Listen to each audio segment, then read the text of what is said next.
tal? ¿Cómo están? Mi nombre es José Mario Salde. Muchas gracias por seguirnos. El día de hoy tengo la grata compañía de un amigo a quien ya he tenido la oportunidad de entrevistar en otras ocasiones. Estoy con el doctor Fernando Calle, que me explicaba bien, Allén, ¿no? El apellido es Allén, Fernando Calle Allén. El doctor Fernando Calle ha sido magistrado del Tribunal Constitucional. eh, Comentaba que está ya casi con 40 años de ejercicio profesional en el mundo del derecho y además es catedrático universitario. Doctor, qué gusto poder volver a conversar con usted después de tiempo. Para mí, José Mario, muy agradable esta entrevista, más aún que me permites, pero tengo que ser breve, saludar a través tuyo a todos los amigos porteños, a todos los argentinos, que hayan varios, no quisiera omitir los nombres, tanto de la vida académica como de la adolescencia juvenil en la vida política, ¿no? Tanto el radicalismo como el peronismo. Desearles lo mejor en esta situación que está pasando. Y yo me pongo a la orden tuya. Y la idea de poder conversar hoy, doctor, es, yo quería plantear, hacer un diagnóstico acerca de lo que ha ocurrido el año pasado.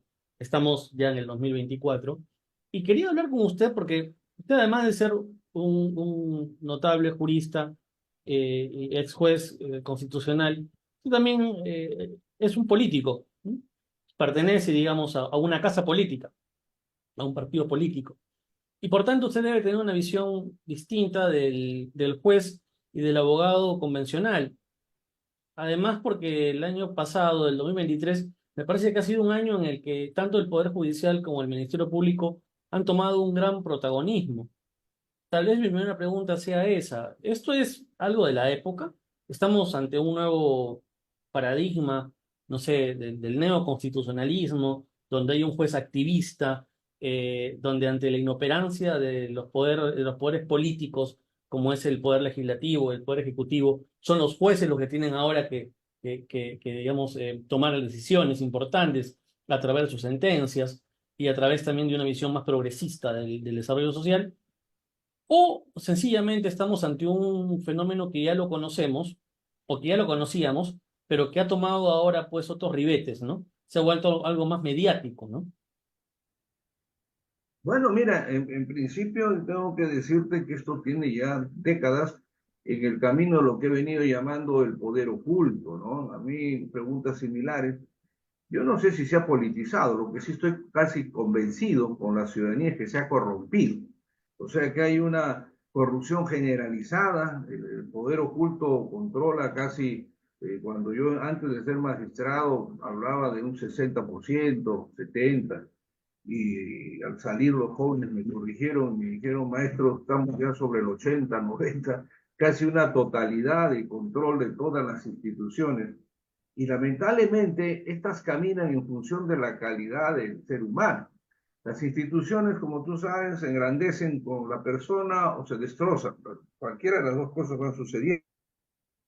Probablemente que ha tomado una preponderancia, como dices tú, por razones mediáticas, de acuerdo a intereses también, y de acuerdo al poder que tiene. No olvidemos que, curiosamente, la situación de la judicatura en las consideraciones materiales eran pésimas hasta que apareció el presidente Toledo, que será juzgado y condenado, que fue el que mejoró un poco la situación de los jueces, y que esto se ha llegado a extremos en los que hoy día tú tienes circunstancias que mientras que el país está en recesión, mientras que el país está en gente sin trabajo, mientras que hay una angustia tremenda, se siguen dando aumentos en la burocracia estatal que incluye, antes no incluía al sistema de justicia.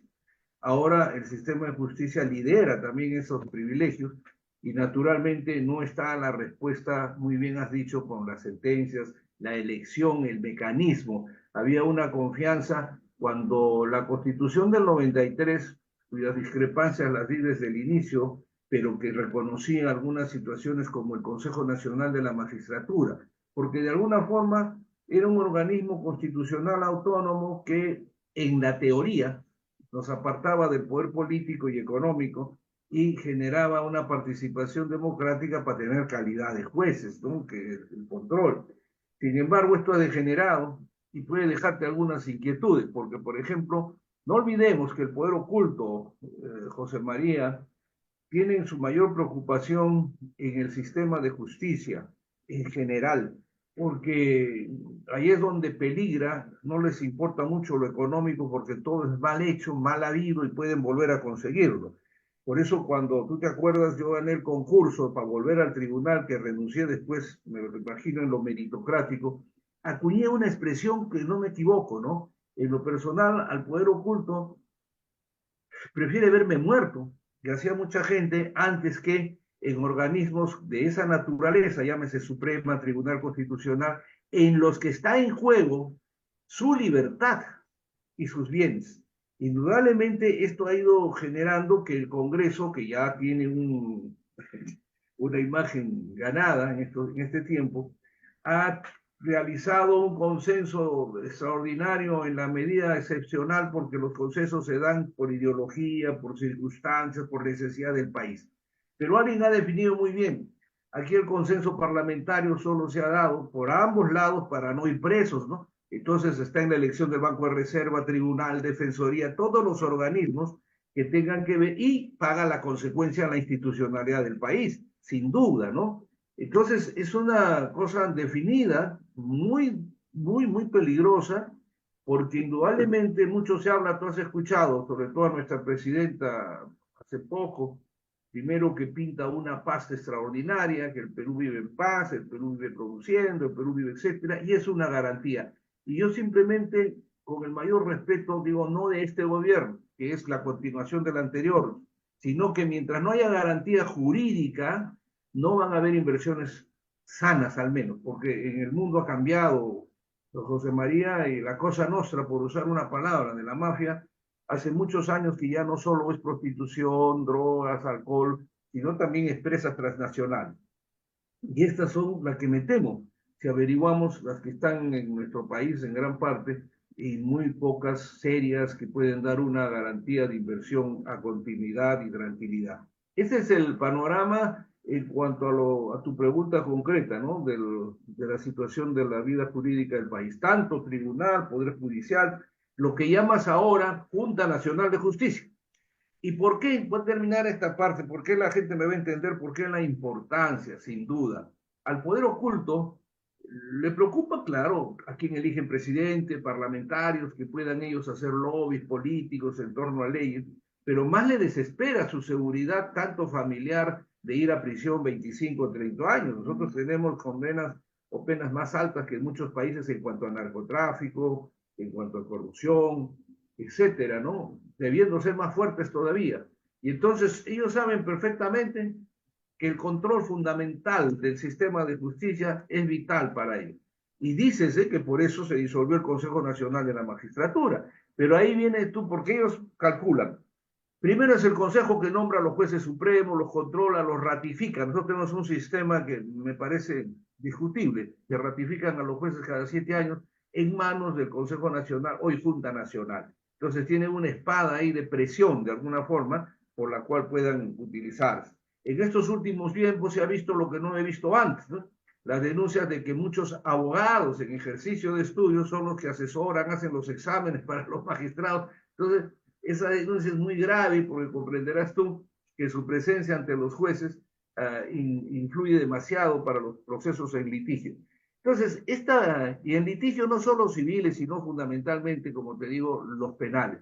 A ello ha ayudado, y contestaré en continuación tu pregunta, la actuación del Congreso y del Ejecutivo en cuanto a las normas jurídicas que se están dando en el país, ¿no? Una inestabilidad jurídica total, una inseguridad, y lo único que te podría dejar para que desde los porteños analicen, en el caso del Consejo Nacional de la Magistratura, un organismo, como digo, en literatura al menos extraordinario por su autonomía, fue el que generó y fue la razón por la cual se disolvió, no se separaron a sus miembros, sino se disolvió el organismo constitucional autónomo para dar paso a la Junta Nacional de Justicia, pero por corrupción, por una corrupción exagerada, que dio a cuenta los cuellos blancos que conocen, creo, ya en el mundo, el problema del vecinos Trozas, o sea, una corrupción tremenda que salió a la luz por chats, por videos y que el Congreso tomó la decisión de disolver este organismo. Pero lo gracioso, y aquí paso para que puedas preguntar, es que los integrantes de esta corrupción masiva siguen paseándose en televisión, tienen sus negocios, ninguno está detenido, ninguno, todos están en una situación tranquila y naturalmente no hay quien los procese con seriedad ni el propio Congreso, porque dicen ellos mismos, hay un magistrado que se ha quedado en España que no nos van a hacer nada porque tienen una información que acabaría con todas las personas que están en el escenario político y judicial en las altas instancias. Ese es el panorama. Bien, doctor, solamente una tingencia. Eh, José María, José María Escrivá de José Balaguer, Mario, José José María Mario, Escrivá de Balaguer es un santo. Yo soy José Mario. Yo tal vez sí, acabo de darme cuenta. estoy camino a la santidad, pero todavía no he llegado a ser santo. Bueno, Espero. como están las cosas en el país, acá en mi país, se pueden santificar, no hay problema, ¿no? La segunda pregunta, doctor, es, hay un ataque, no sé si es un ataque, creo que es parte de la evidencia fáctica, ¿no? Creo que hay un deterioro de la política, de los políticos, y eso se refleja en el nivel de los congresistas, ¿no? Desde la recuperación de la democracia en el año 2000, hemos asistido a una crítica permanente de la sociedad con respecto a la calidad de los congresistas. El Congreso que tenemos es peor, ¿no? Es decir, no hay ningún Congreso que destaque. Congreso, por eso hablo del poder legislativo, ¿no? Y los niveles de aprobación son bajísimos. Es uno de los poderes, no sé si es el poder más cuestionado, pero es uno de los poderes que tiene peor índice de aprobación. Eh, yo le hago una pregunta a usted. Esta valoración del Congreso, que de por sí es malo, ¿no? Digamos, el nivel de los congresistas es paupérrimo, es un nivel pues bajo, miserable, ¿no? Pero realmente en una valoración crítica, también no deberíamos desaprobar al Poder Judicial. Digamos, solamente habría que desaprobar con muy mala nota a los congresistas, peor hablar del Poder Ejecutivo, ¿no? ¿Y dónde queda el Poder Judicial? Bueno, fíjate, José Mario, en principio esto tiene antecedentes. Cuando hablas de una recuperación democrática del 2000, estamos hablando de una forma que habría que ver si en verdad hubo una recuperación, ¿no? Porque es una autocracia muy radical, muy fuerte, que sería materia de una larga Un filosofía, cambio de élites, digamos, pero para una las élite que decisiones. comenzó a generar la degeneración. Ahora, yo quiero en esto, es mi opinión, ¿no? Porque se le atacó mucho al presidente Fujimori de partidocracia, de acabar con los partidos, acabar con los sindicatos, que esa era su finalidad. Yo siempre he creído que los sindicatos, los frentes estudiantiles y los partidos no se acaban por decreto.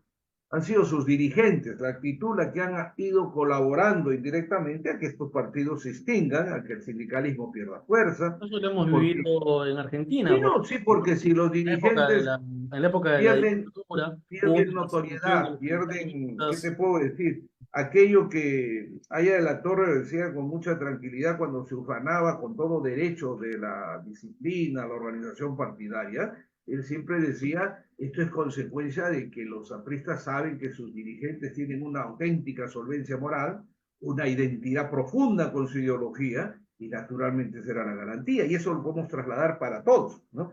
La gente veía la integridad moral de quienes estaban en política con muchos errores, lo que tú quieras, pero era un debate de ese tipo y hemos ido a una decadencia. Mira, hemos pasado cuántos años. Y es importante recalcar algo porque me cupo una participación como presidente de la Comisión de Constitución del Colegio de Abogados y las reuniones con el presidente Gavidia cuando vino en esa transición y había intereses en una asamblea constituyente. Pañagua mismo, mi amigo, que en paz descanse, creían en la constituyente, un sector en la reposición del 79. Sí, Pues ni uno ni otro. se habló de la ¿Y reforma constitucional en esa por qué época, te hago ¿cierto? esta referencia que creo que es importante?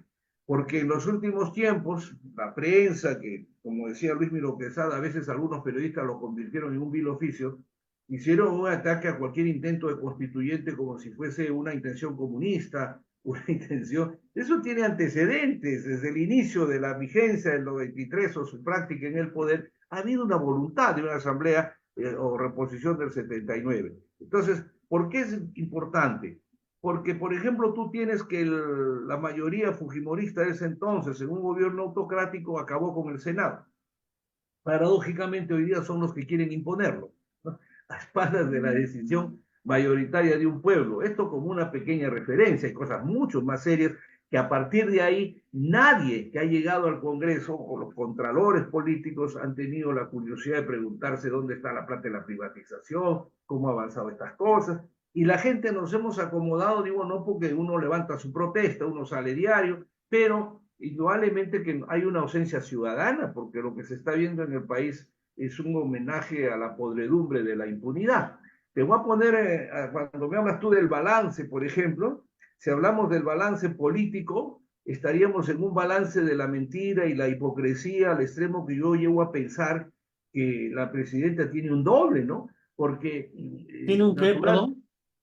que tiene un doble, o sea, le han puesto un doble a una persona que dice las cosas que dice sin que ella sepa, ¿no? Porque no creo que se pueda decir una persona normal todas las situaciones de hablar de paz, tranquilidad, democracia, garantía jurídica, cuando tienes 72 muertos en procesos, cuando no te puedes parar en la puerta de tu casa y te matan, a tu celular, cuando la gente vive en una situación de criminalidad extrema, cuando hay corrupción, en los ministros, en los exministros, cuando hay una continuidad. Entonces, yo creo que debemos mirar con más optimismo, sí, pero no se puede estar jugando a decir cosas que no son. Por eso quiero creer que no son cosas que es consciente que lo vaya a decir. Estamos iniciando un año que ojalá pueda conciliar una oportunidad de una convocatoria de personalidades que también espero no se nieguen a ayudar en algo por la estabilidad democrática del país y el futuro de todos los peruanos. Pero quiero ir a algo ahí adicional del Congreso y del Ejecutivo.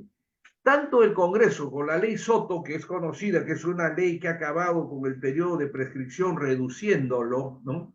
Y que resulta que con el apoyo de los sectores que se llaman liberales y qué sé yo, llaman la justicia, y con eso han acabado pues con la lucha contra la impunidad, contra la corrupción. Prueba de ello es que empezando esta vigencia de esta norma, yo no sabía, por ejemplo, porque uno, la prensa no informa, el presidente del Congreso, autor de esta ley Soto, empezó prescribiendo una causa que tenía de estafa. Y yo decía, pero ¿cómo el presidente del Congreso va a tener procesos de estafa? Me llamó la atención, prescrito. Al poco tiempo, semanas atrás, el presidente Vizcarra hizo, usando uso de esa ley, han prescrito varios procesos de los tantos que tiene y que está siendo juzgado. Fujimori también han prescrito dos, o sea, se aferran a esa causa y acabo de leer de que un delincuente procesado congresista también ya prescribió utilizando esta norma. Pero ahí no queda la cosa. El Ejecutivo, abusando de las normas de estos decretos legislativos, en su dice lucha contra la para despenalizar, han aprobado una norma, un decreto legislativo que me llama la atención que el Congreso no lo haya derogado de inmediato, en el sentido de que un juez nacional, porque aquí no hay federalismo, un juez en el Perú puede dar libertad a un condenado que tenga de 10 a 12 años de cárcel, en vez de 8, 9, 10, porque considere de que este puede restablecerse en la sociedad, ¿no? Entonces, ya hay varios, ya han salido aprovechándose, y el problema es que aquí sonoro, por ejemplo, puede ser el hecho de la capital y algunos personajes que estén en la vida política o en la vida criminal, pero nos olvidamos que de Tumbes a Tacna hay una infinidad de procesados en gobiernos, en delincuentes, narcotráfico, que pudieran estar. Además, hago acá este lapsus porque creo que es una propiciar mayor corrupción que la que puedan tener los jueces, porque no necesita mucho criterio ponerse a pensar que cualquier gente vendería sus bienes, para no hablar los que los tienen en demasía, o los narcotraficantes, lo que sea, para generar que le den una libertad. Si lo hacían cuando no había esta potestad del juez, imagínate tú, ahora que tienen esa potestad, con mayor razón, aparentemente en un terreno legal, lo realizan. Y así hay 3 o 4 normas ahorita que han intervenido también con el Ministerio Público, la policía, pero que me llama la atención, por eso digo, el problema nuestro es de que no habemos ciudadanos, porque casi todas están orientadas a lo contrario de lo que significa la lucha contra la impunidad. Como tú sabes, José Mario, yo levanté saliendo del tribunal una especie de colectivo, la Alianza contra la Impunidad. Le envié cartas notariales a los presidentes en esa vez que han sido continuos para que se imponga en la República la Comisión Internacional contra la Impunidad de las Naciones Unidas, que hubo en Guatemala y entonces ya ha tenido sus frutos. Pero a mí me contestó la presidencia vía la Cancillería diciéndome, don Fernando, maravilloso, usted no hay nada que hacer, tiene usted, pero eso es en países corruptos, don Fernando. Entonces yo me quedé un poquito, sinceramente, a esa respuesta impresionado. El Perú no es corrupto, ¿no? El gobierno cree que es así, y bueno, así hemos continuado. Hemos propuesto muchas cosas, se habla de corrupción general en los jueces, que tú mismo estás tocando, el sistema de justicia, que es muy delicado. Si el sistema de justicia ya es controlado por el poder oculto, todo casi está perdido, porque la lucha se hace más frontal, más difícil, ¿no? Y claro, de acuerdo a quien lo controle, puede utilizar presión también a los pocos políticos que existen, digamos, que están en esto, para que tengas una idea, que debes estar enterado. La fiscal que está suspendida anunció a su ingreso que había 28, 48 congresistas investigados.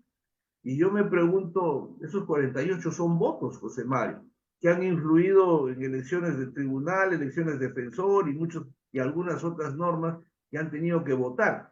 ¿Y por qué mi sorpresa? Porque de acuerdo a la reforma que hubo en el artículo 93, no como debió hacerse la constitución política del Perú, en el sentido de la inmunidad, se levantó la inmunidad de arresto. Entonces yo no entiendo por qué la Fiscalía permitía que esos 48 estén felices en el Congreso, no entiendo, porque pudo, dada la gravedad de lo que decía, haberse ordenado la detención preliminar en las investigaciones. Igual ha pasado con el artículo 117 de la acusación al presidente. En fin, estamos viviendo un momento bastante comprometido en una situación más allá de las normas, por eso yo decía, si entramos al terreno de normas de tipo político, han aprobado de que el que toma una carretera ya no tiene 4 años, sino le van a poner 20 años de cárcel. Probablemente si siguen las cosas, si quieren, yo decía, pondrán pena de muerte. Pero si la gente ya pierde el miedo y esto se satura, esas mismas normas están incentivando, Dios no quiera, una convulsión social imparable, que no va a tener absolutamente temor y que reta al sistema, porque hace horas han tomado, no me acuerdo en el mismo Bancay, en la misma, han tomado una comisaría, han tomado otra vuelta, y que yo sepa, ninguno de ellos está detenido. Y supongo que tendrían que poner la condena de 20 años. Entonces va a llegar un momento, tú que te gusta un poco la filosofía, yo trato de encontrarle una situación similar, pero yo recuerdo que tiempos atrás, ¿no? Se le tenía miedo a algunos monarcas, como a Nerón, porque tenían poder porque le tenían miedo, ¿no? Como decía este filósofo que ahorita, si tú me ayudas, y después decía, ya no tienes poder porque no te tenemos miedo, ¿no? Entonces, para quienes hemos estado en esto con entusiasmo juvenil, desde los estudiantes del colegio y luego la universidad, conocemos un poco porque me tocó vivir dictaduras tras dictaduras, ¿no? La dictadura militar fue larga, 12 años de dictadura militar. Entonces, apagó muchas generaciones, muchas promociones de jóvenes en la vida política. Entonces, yo creo que si el miedo se pierde, va a ser incontrolable. Yo tengo un temor, y con eso te dejo, te dejo de esta pregunta, de que el Perú termine en una constituyente pero violenta, que es lo que hay que evitar. Tú has señalado, fíjate, han tenido 4 años, incluyendo los últimos 2 años de gobierno, que es continuado. A mí lo que y ustedes también se sorprenderán en Argentina, yo recuerdo que cuando gana un partido o un proceso, bueno, y va un presidente, el vicepresidente continúa, es el partido el que ha ganado, ¿no es cierto? Es una organización, una plancha, pero acá da la impresión que esto terminó con el profesorcito, con el profesor Castillo, y fuese una nueva elección que los ha llevado, no, cuando es una continuación, es el mismo gobierno, y con sus mismos defectos en muchas cosas. Entonces, eso nos lleva a una situación que Dios quiera, se apiade, y que en realidad entienda la gente que está en el poder político, el Congreso, que no tiene representación sin duda, porque creo que están con un apoyo demasiado bajo del pueblo, pero que tienen el ejercicio del poder.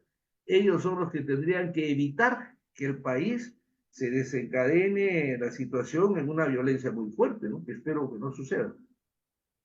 Bien, doctor, y una última pregunta, pero quiero que usted me responda más que como como abogado y como político, como ciudadano? Esta pregunta está relacionada con una percepción. Creo que la población mayoritariamente siente que la justicia no es igual para todos.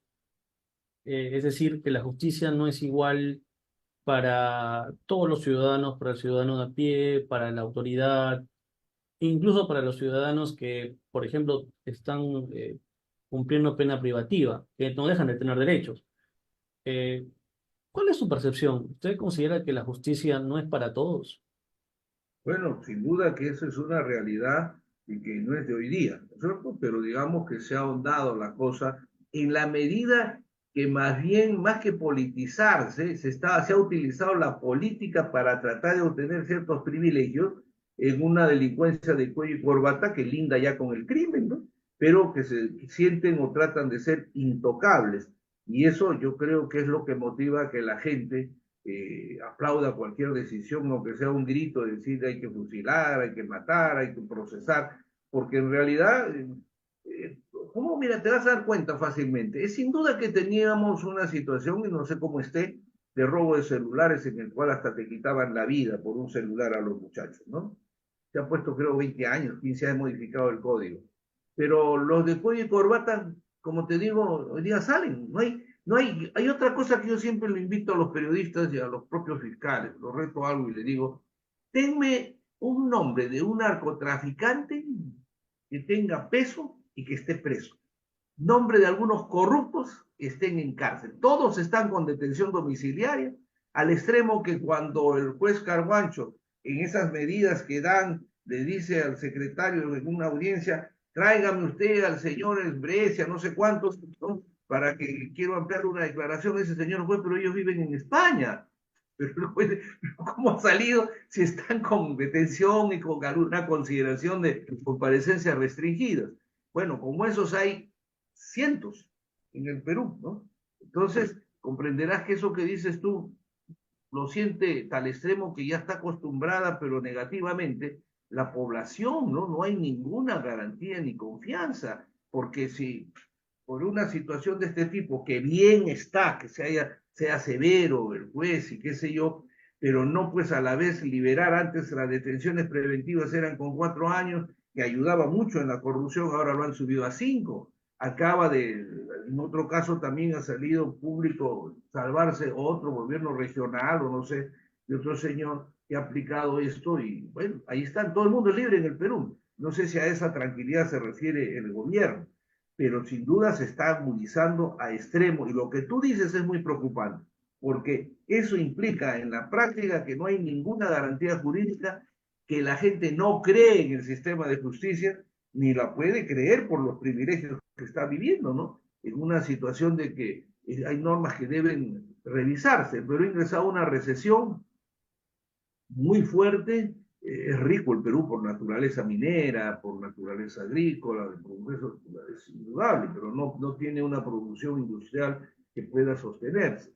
Pero sin duda, para que tengas una idea, creo, José Mario, que la gente que nos escucha, no solamente compatriotas, sino a lo largo y ancho de América Latina, y ya van 4 años incluyendo este gobierno anterior y este que es uno solo, en que el Contralor General de la República anuncia al país, casi a fines de año, de que se han perdido 28.000 millones de soles en corrupción.